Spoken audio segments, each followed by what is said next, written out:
1 अप्रैल को इसराइल ने दमिश्क में मौजूद ईरान के दूतावास पर हमला किया था।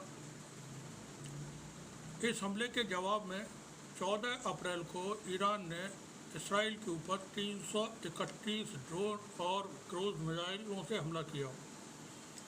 इसराइल के अंदर भारी तबाही हुई थी और उस हमले के बारे में इसराइल को और दूसरे देशों को, अमेरिका और यूरोप के देशों को ईरान ने हमला करने से तकरीबन 2.5 घंटे पहले यूएन को भी इतला दे दी थी। आज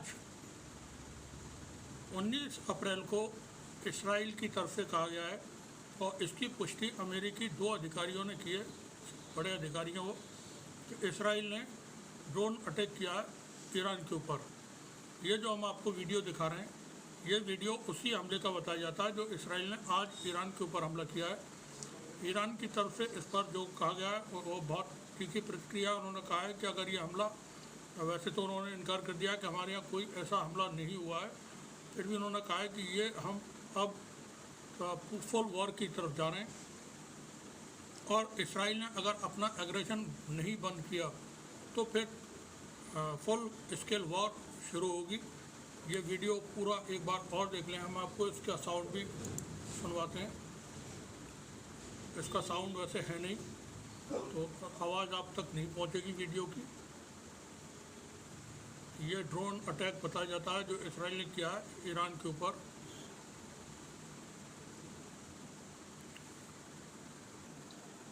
यहाँ पर आप देखेंगे इसराइल और ईरान का जो कॉन्फ्लिक्ट है, आज के टकराव के ऊपर जो कुछ अपडेट्स हैं। Israel launch an attack on Iran in the earlier hour of Friday. U.S. official confirmed to news agencies that Israel hit Iran. ये आप यहाँ पर देख रहे होंगे, ये tcjung.com www.tcjungnews.com पर पूरी खबर आपको पढ़ने को मिल जाएगी। इंग्लिश में खबर है। Iranian media said there were 3 explosions here near a military base in Isfahan. Iran suspend flights over multiple cities. Iran says they would intercept and shoot down drones. Reports say that targets in southern Syria were also struck. तो ये पूरी खबर हम आपको बताया, link बताया, वहाँ पढ़ सकते हैं और अपडेट्स आप देखें, सुने।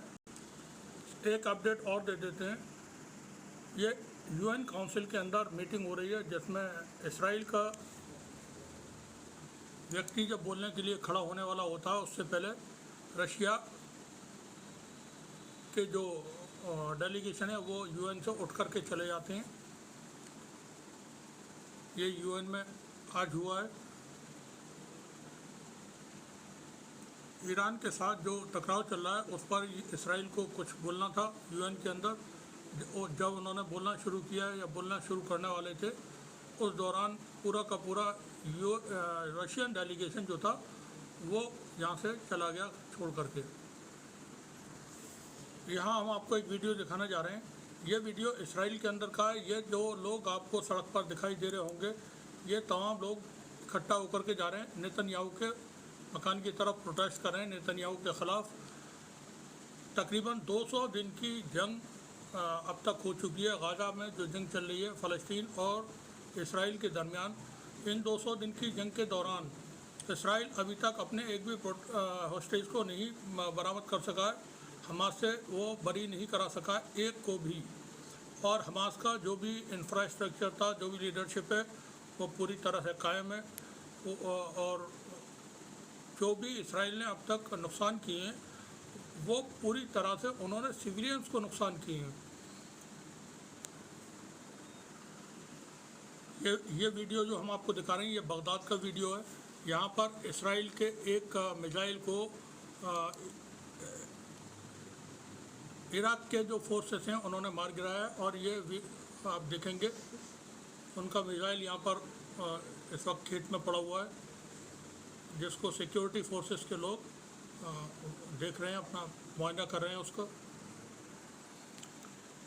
इसराइल के हमले पर जैसा कि आज बताया जा रहा है कि इसराइल ने ईरान के ऊपर हमला किया है। इस पर ईरान के कमांडर ने कहा है कि अगर इसराइल ने अपने आप को नहीं रोका और उसने एग्रेशन की कार्रवाइयाँ बंद नहीं की, तो हम इसराइल के अंदर जितने भी न्यूक्लियर फैसिलिटीज़ हैं सबको पिन पॉइंट करके टारगेट करेंगे। और ईरान की तरफ से लंदन यानी ब्रिटेन को भी हिदायत कर दी गई है, थ्रेट दे दी गई है, चेतावनी दे दी गई है कि हमारे मिसाइल्स की रेंज लंदन तक है। बाइडेन एडमिनिस्ट्रेशन की तरफ से ये कंफर्म कर दिया गया है कि इसराइल ने अटैक किया है और हमें पहले से सूचना दे दी थी इसराइल ने ईरान पर हमले की। तो अब ये कंफर्म माना जाए, क्योंकि कई दिन से इस तरह के बयान आ रहे थे। खुद बाइडेन एडमिनिस्ट्रेशन की तरफ से, बाइडेन के सरकार की तरफ से बयान थे कि इसराइल जो है वो एग्रेसिव कार्रवाई करना चाहता है फेस सेविंग के लिए, और ईरान उसको एक छोटा हमला करने की इजाज़त दे दे। तो यहाँ पर जो हमला हुआ है वो एक छोटा सा हमला कह सकते हैं, चूँकि किसी तरह का कोई नुकसान की कोई खबर नहीं है और ना ही कोई फैसिलिटी वगैरह ईरान के अंदर टारगेट की गई है। अगर कोई ड्रोन हमला हुआ भी है तो उसको या तो शूट कर दिया गया है या फिर वो सिंबॉलिकली कहीं दूर जा कर के ब्लास्ट हुआ है। सोशल मीडिया पर ये वीडियो वायरल है जिसमें बताया जा रहा है कि तेहरान के करीब स्थान में ये एक एक्सप्लोजन हुआ है, हैवी एक्सप्लोजन है, जो इसराइल ने हमला किया उसकी वजह से ये हुआ बताया जा रहा है। इसराइल की तरफ से जो दावा किया गया है और बाइडेन एडमिनिस्ट्रेशन की तरफ से जो पुष्टि की गई है कि ईरान के ऊपर हमला हुआ है, तो जिस जगह पर हमला ये बताया गया है उस जगह का ये वीडियो आप देखें। ये वीडियो ईरान के पत्रकार हैं जो इस वक्त कवरेज कर रहे हैं। महर न्यूज़ एजेंसी है, ईरान की मशहूर न्यूज़ एजेंसी है, उसके वरिष्ठ पत्रकार हैं जो ये खबर आप तक पहुंचा रहे हैं।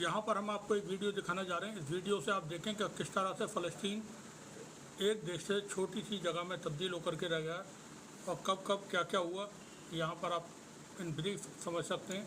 Palestine went from this to this and it didn't happen overnight.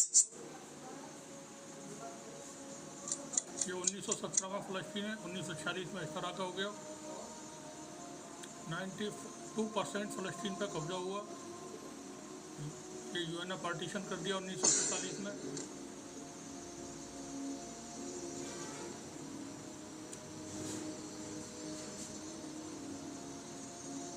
और 43% फ़लस्तीन के पास था और बाकी इसराइल के पास।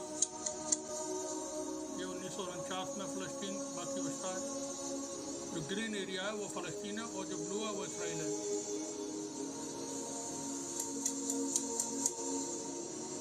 1967 में ये आप देखेंगे।